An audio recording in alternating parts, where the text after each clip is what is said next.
ትንሿ መጸጸት የሚባለው ማልቀስ ወንጀልን ትዝ ሲል ቤት ቁጭ ብለ እስኪ والله እንሞክረው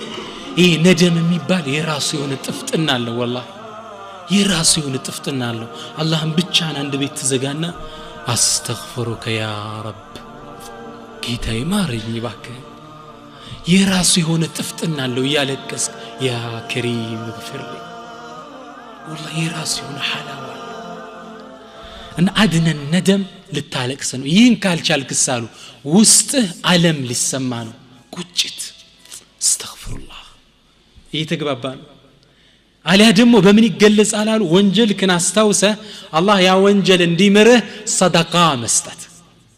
10 ብር ታወጣና የሰራትን የሆነች ዘንብ አስተውሰ اللهم اغفر لي ብለ መስጠት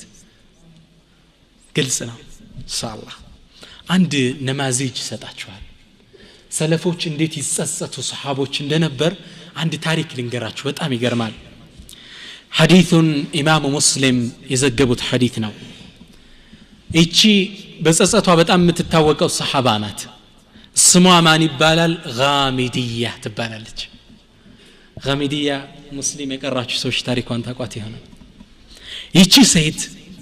ሰሐቢይ ናት የነብዩ ሰለላሁ ዐለይሂ ወሰለም ባልደረባ ናት ሰሐቢይ አግብታ ነው የምትኖረው ከነብዩ እጅ ላይ ነው የሰለመችው እስልምና ነው የተቀበለችው እቺ ሰሐቢይ ዚና ላይ ትወድቃለች ሱብሃንአላህ ሰሐቢይ ናት ግን ዚና ላይ ወደቀች ምነው እነሱም እንደኛ ሰዎች ናቸው የሚለዩት እነሱ ወንጀል ሲሰሩ ቶሎ ይመለሳሉ እኛ እዛው ላይ ነው የምንዘወትረው هذا الفرق እነሱ ቶሎ ነው የሚመለሱት ዚና ላይ ወደቀችና ወደ ነብዩ ሰለላሁ ዐለይሂ ወሰለም መጣችና አተት الى النبي صلى الله عليه وسلم فقالت طهرني አጽዳኝ አላህ መልእክተኛ አለቻቸው በምን እንደሚያጸዷት ታውቃላችሁ በምንድን ነው የሚያጸዷት ቀጥቅጣ አስገድለኝ ማለት ነው ዚና አግብቶ ዚና የሰራ ሰው ሐዱ